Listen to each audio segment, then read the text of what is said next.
Connecticut's #1 local news. This is Channel 3 Eyewitness News. Good morning, everyone, and thanks for waking up with us on this Tuesday morning, May 11th. I'm Nicole Nalepa, and here are today's top stories. Firefighters are investigating what started a fire in New London. Crews were called to the scene on Rosemary Street just before 4 this morning, and we know the family living there was able to make it out of the house, but one woman was rushed to the hospital with minor injuries. We'll be sure to update you on any new information as soon as it comes into our newsroom. And now on to a tough story this morning. A 1-month-old baby has died, we're learning, after it was attacked by a dog in Norwich. Now, this happened just last night, and this morning we're learning some new information. Channel 3 Eyewitness News reporter Aaron Edwards fills us in on where the investigation stands as of now. Police say they got the call just before 9 p.m. last night. When they got to the scene, they tried to save the 1-month-old boy, but he succumbed to his injuries. Police say the dog that attacked him was a pit bull mix, and it was the family's dog.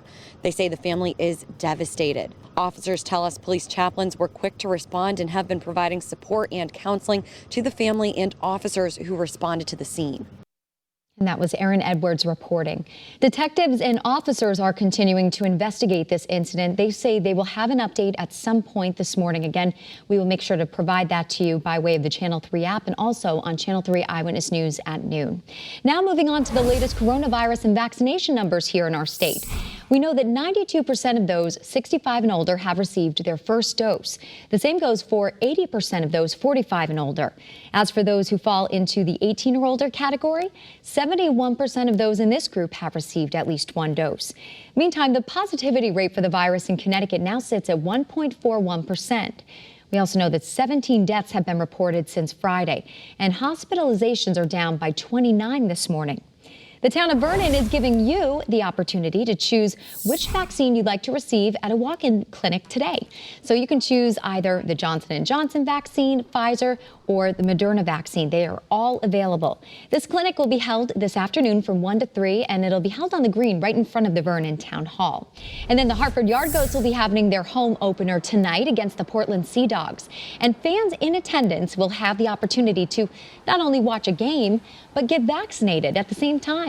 Fans with tickets to the game can get vaccinated on site, whether they walk in or book an appointment. And they'll also get a Dunkin' Donuts gift card and 4 free tickets to a future game. Tickets for games from June through September will go on sale tomorrow. The Yard Goats are looking to snap a 5-game losing streak after opening the season in Richmond. Governor Lamont and the state is offering $280 million for nursing homes to avoid a possible strike of nearly 4,000 workers Friday. Now, union workers say they have been struggling from a lack of PPE and state oversight. Both labor and management have said they need significantly more funding. The proposed funding from the state includes roughly $149 million for a 4.5% wage increase over the next 2 years. We're trying to do anything we can to avoid a strike. The nurses at the nursing homes have been extraordinary throughout this COVID crisis, taking care of the residents there. State is making contingency plans right now for nursing home residents if a strike happens. Scott? All right, thanks, Nicole. Our Doppler is dry. It's a beautiful start out there with just enough cloud coverage to make for a real pretty skyline.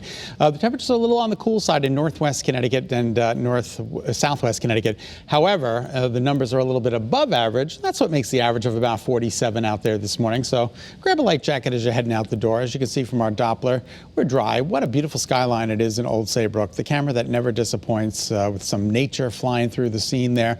Hartford 52 with milky sunshine, but those clouds are expected to make a departure as they already are in New Haven with a temperature of 52. A little bit of a breeze with the wind out of the north-northwest at 10. Sustained. That'll make it feel a little bit cooler there. But as you're going to notice, we are expecting partly to mostly sunny skies. There could be some fair weather clouds around this afternoon, but the temperatures are going to be a little bit below average. 71 is the normal high.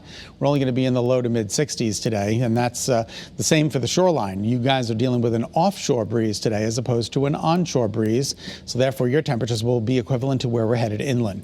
All right, now the temperatures out there this morning, 43 in Salisbury. You've got 44 in Danbury.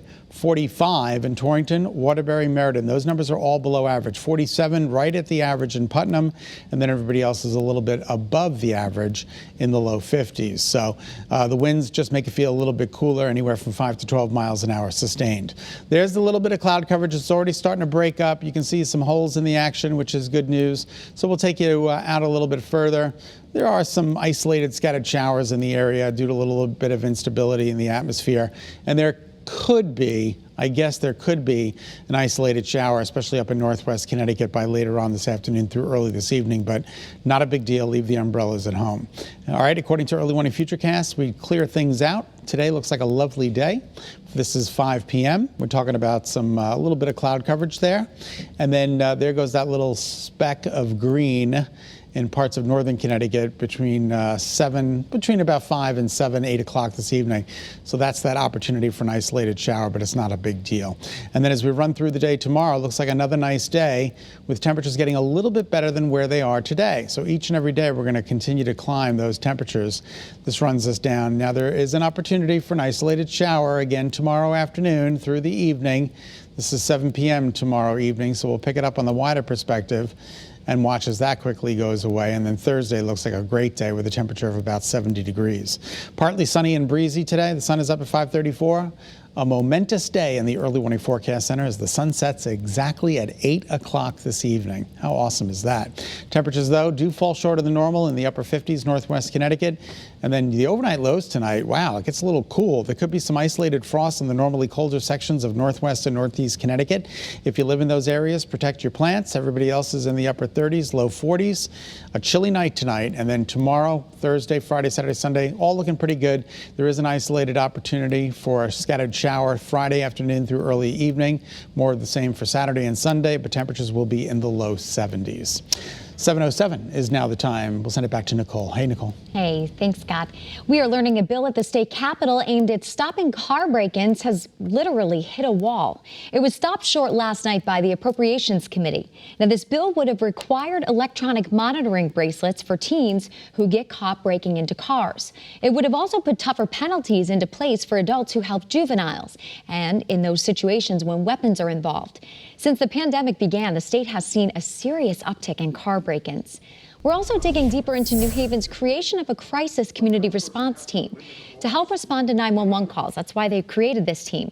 The city is now teaming up with the Connecticut Mental Health Center to create mobile groups made up of health, substance abuse experts, and some other professionals. And this is all to respond in certain situations instead of police.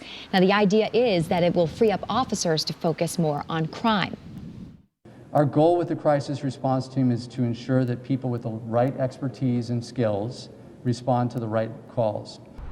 Right now, the planning phase is expected to last about 6 months, and then it will turn into a pilot phase. The city looked into creating a response team last year following growing calls for police reform. Thank you so much for tuning in to Eyewitness News on this Tuesday morning. Remember, you can get news and weather updates anytime on that Channel 3 app. Have a great day, everyone. Be healthy and stay positive. We'll see you back here tomorrow.